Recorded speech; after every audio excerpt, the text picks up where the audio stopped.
Revision maths 10th set D.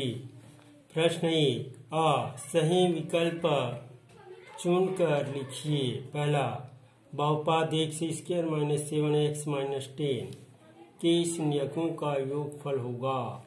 ए 10, B minus 10, सी 7, D minus 7। दूसरा, एक घन की कोण 10 सेंटीमीटर होने पर विकर्ण की लंबाई होगी। A 100 centimetre, B 10 centimetre, C 10√3 centimetre, D 100√3 centimetre. 3, X अक्ष में स्थित बिंदु की कोटि होगी 0, y, C, X, D 1। 4, sec square theta minus 1 का मान है को sec square theta, B tan square theta, C cos square theta, D cot square theta. प्रश्न 5, यदि इस अवधि जमा खाते में ब्याज की गणना तिमाही आधार पर की जाती है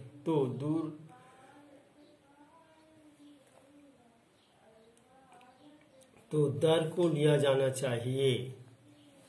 ए 4 गुना, बी 3 गुना, सी 2 गुना, डी 1/4।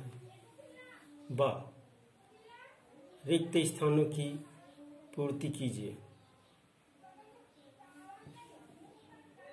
पहला, किसी बाह्य बिंदु से खींची गई वृत्त पर स्पर्श रेखा की लंबाई खाली स्थान होती है। दूसरा, समांतर श्रेणी 4, 6, 8 डेड डेश में 91 पद का मान खाली स्थान होगा।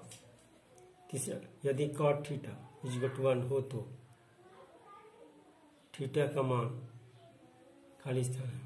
चौथा, सरल रेखा तो x + y = 9 में रेखा की प्रबंध खाली स्थान होगा। 5, समीकरण निकाय में यदि a1/a2 = b1/b2 = c1/c2 हो तो हमें खाली स्थान हल प्राप्त होंगे।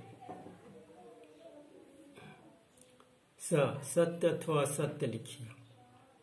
पहला, द्विघात समीकरण में मूलों की संख्या 3 होती है।